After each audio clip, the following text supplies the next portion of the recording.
Hey guys, film recaps here, and today we're covering a 2020 thriller movie called Lethal Seduction.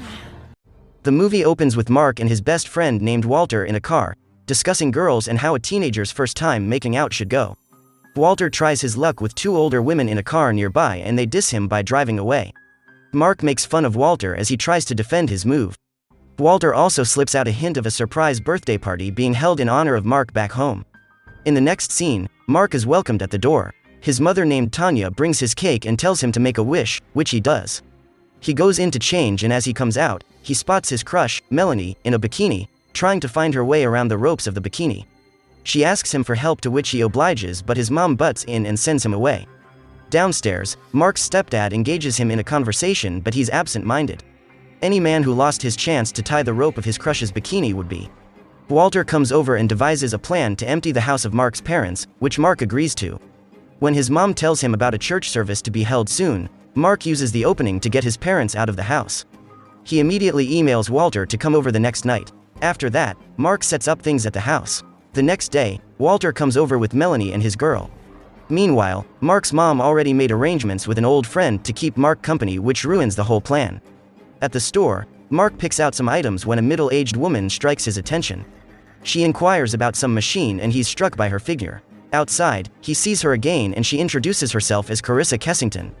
She also invites him to come over and help her fix the machine she bought, offering him payment for his services. He gladly obliges. While fixing her plumbing, she learns more about him. She says that she wants to test the shower and then invites him to join her. His pulse raced as he tries to catch his breath as he joins her. They make out and then fall in love with each other.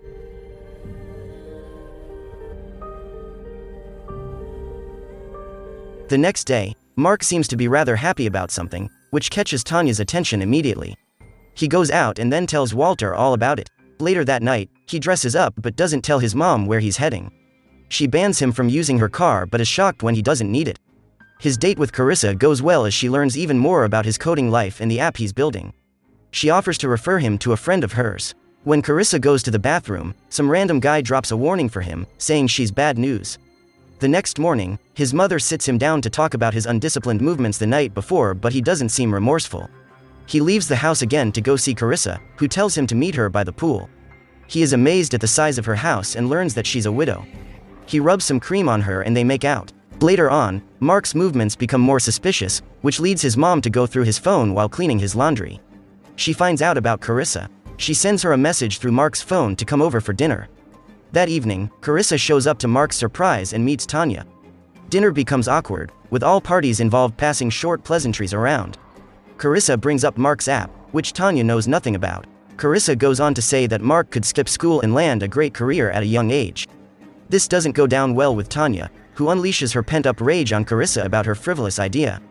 Tanya adds that Mark is still young to make such decisions but Carissa objects. In the next scene, Tanya complains bitterly to Randy, her husband, about Carissa as she leaves, implying that she might be a bad influence on Mark. Outside of the house, Carissa tells Mark to be a man of his decisions as he apologizes to her for his mom's reaction to her. He later leaves and follows Carissa to her house.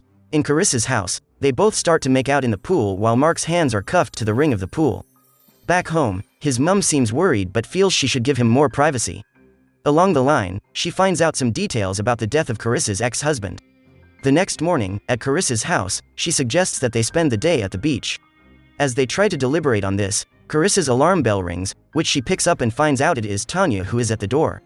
As Carissa opens up the door for Tanya, they both get into a heated argument as Tanya demands to see Mark, to which Carissa refuses and slams the door on her, collecting the food basket Tanya brought. Inside the house, as Mark tries to take a cloth to wear, he stumbles on a gun but returns it after he admires it. Later on, Carissa talks to Mark about moving in with her, which he rejects, saying he'll be going to summer school soon. Hearing this, she cancels their beach outing for the day and tells him to go home to see his mom. After that, Walter later comes to pick him up, bothering him with questions about what he did with Carissa. Walter, in his words, feels he should have accepted her offer to move in. Back at Mark's house, Tanya still complains to Randy about Carissa, saying she's worried about Mark being under a vicious siren spell, to which Randy gets alarmed, saying it's about daughters of the Greek god and mermaid-like creatures who tempt young sailors. He then advises her to let Mark make his mistake so that he can learn from it personally, to which she objects. Later, Mark gets on a video call with Carissa and apologizes. They both then conclude to meet the next day. As this goes on, Melanie comes to visit and Tanya welcomes her and asks her if she'd like to go out for a treat. As they both go out, Carissa is seen watching them from afar off. As Melanie gets back into her car, she gets attacked by Carissa inside the car, warning her to steer clear of Mark. The next morning, Mark calls Melanie but she doesn't pick up. Tanya later goes off to see Randy, to tell him about Melanie and Mark coming back together. But he rebukes her and says that she's trying to push everyone that cares away from her as he also leaves. Meanwhile, Mark continues to call Melanie but gets no answer. He resolves to stick with Melanie and do away with Carissa. After that, Carissa visits the aquarium where Randy works, to see him about the both of them coming together. As she says this, he abruptly mutters that she's a siren and tells her to leave. In the next scene, Walter goes to see Carissa at her house to tell her about what Mark told him about his decision to break up with her. Carissa goes to pick a knife, probably to slice up a pumpkin. In the next scene, Mark has a video call with Melanie but she sounds nervous and quickly ends the call. Immediately after that, Carissa calls Mark to pitch his app to her friend at Digital Intel to make him come over to her place. When he gets there and presents the app, the man tells him his idea has already been taken up by someone else. So, instead of buying his idea, the man offers Mark a job at his company. When Mark prepares to leave, Carissa doesn't let him and says she wants them to celebrate his new job. She later tricks him to look the other way and knocks him out with a bottle. Champagne, please. Then she strings him up and makes love to him against his will.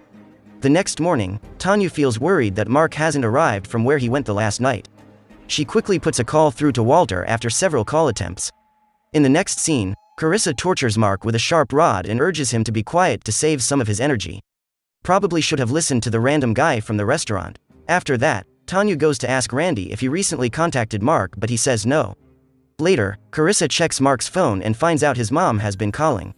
So, she texts Tanya with Mark's phone to come to pick him up at her place. Tanya immediately goes to Carissa's house and confronts her to send her son out at once but Carissa pleads with her to have a discussion with her. Carissa later forces her to wear a pair of handcuffs if she wants to see her son again. Later, Carissa throws Tanya in the same room with Mark and asks her to either use the single round in the gun she's holding on herself or end Mark's misery. In the next scene, Randy tries Tanya's number but she doesn't answer it since her phone is with Carissa. Soon, Tanya notices that Mark is cold and can't respond, so she tries to terminate herself to rescue him but the gun only clicks. Just then, Carissa shouts for Tanya to ensure there is a bang from a gunshot before she can open the door. Tanya instead chooses to break Mark loose with the bullet. When Carissa opens the door thinking Tanya had shot herself, Tanya attacks her and successfully knocks her out. After that, Carissa later rises up to go after them as Tanya tries to take Mark back home. Randy shows up just in time to take Carissa out.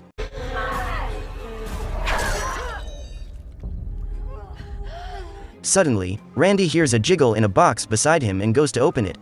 Walter pops out of that box to his surprise. Then, they all go home.